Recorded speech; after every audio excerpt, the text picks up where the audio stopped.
पहले एक छोटे से गांव की मिट्टी से लपटी हुई झोंपड़ियों के बीच, जहां खेतों की खुशबू और जमीन की सादगी रची बसी थी। झोंपड़ी के अंदर आयशा की मां चूल्हे पर खाना पका रही थी और उसका वालिद चारपाई पर लेटा था। कमरे के एक कोने में आयशा अपनी किताबों पर झुकी हुई थी। वो चुपचाप पढ़ रही थी, जैसे किसी बड़े मकसद की तैयारी कर रही हो। ये वो लम्हा था जिसने उसकी कहानी का आगाज किया। सुबह आयशा अपने कुंधे पर स्कूल बैग डाले निकल पड़ी। रास्ते में गंदम के खेत झूमते रहे। हुआ हल्की सी गंगनाहट करती रही, लेकिन उसकी नजरें सिर्फ आगे की तरफ थीं। गांव के स्कूल में बरगद के दरख्त के नीचे बच्चे जमीन पर बैठे थे। उस्ताद ने एक सवाल किया और आयशा ने फौरन हाथ उठा दिया। इसकी आवाज में एतमाद था और उसके हम जमायत हैरत से उसे देख रहे थे। उस्ताद ने उसकी तारीफ की और आयशा की आंखों में खुशी की चमक भरी। लेकिन जिंदगी हमेशा आसान नहीं होती। एक दिन खेत में काम करते हुए आयशा के वालिद जख्मी हो गए। मजदूर जल्दी से उनके इर्द गिर्द जमा हो गए।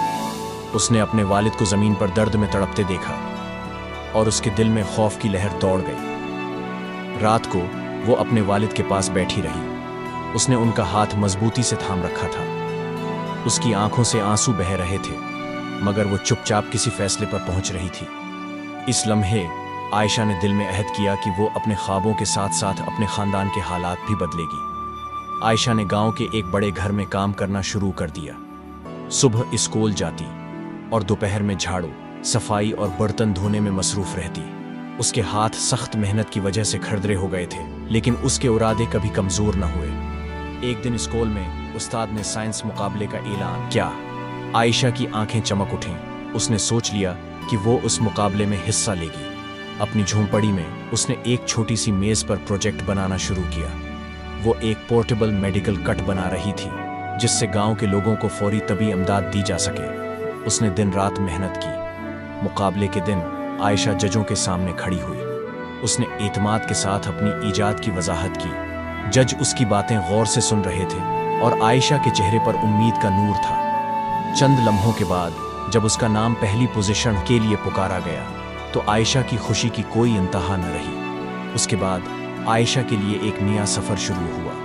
वो एक जदीद स्कूल में दाखिल हुई और अपनी मेहनत जारी रखी। लाइब्रेरी में घंटों किताबें पढ़ना और लेक्चर हॉल्स में दिल लगाकर सुनना इसके मामूलात बन गए। कई साल की मेहनत के बाद आयशा ने मेडिकल कॉलेज से ग्रेजुएशन मुकम्मल कर ली। सफ़ेद कोट पहने वो अपने सर्टिफिकेट के साथ खड़ी थी। इस लम्हे उसने अपने गांव की तरफ देखा, जहां उसके ख्वाबों का आगाज हुआ था। जब आयशा वापस गांव पहुंची तो गांव वाले खुशी से उसका इस्तकबाल करने आए। उसने एक क्लिनिक खोला जहां वो सबको मुफ्त इलाज फराहम करती। गांव वाले कतार में खड़े उम्मीद और शुक्रगुजारी के साथ उसकी तरफ देख रहे थे। एक दिन आयशा गांव के करीब एक पहाड़ी पर खड़ी थी। उसने अपने गांव को देखा और दिल में सुकून की लहर दौड़ गई। इसके ख्वाब सच हो चुके थे और उसने साबित कर दिया था कि मेहनत और इज़्म से कुछ भी मुमकिन है। इस कहानी से हमें यह सबक मिलता है कि अगर हम किसी काम को करने का इरादा करें तो हमें उसे अधूरा छोड़ने के बजाय अपनी तमाम तर मेहनत और अज़्म के साथ मुकम्मल करना चाहिए, चाहे रास्ते में कितनी ही मुश्किलात क्यों ना आए। जिंदगी में अक्सर ऐसा होता है कि हम किसी मकसद को हासिल करने की ठान लेते हैं, मगर छोटी छोटी रुकावटों को बहाना बनाकर हार मान लेते हैं।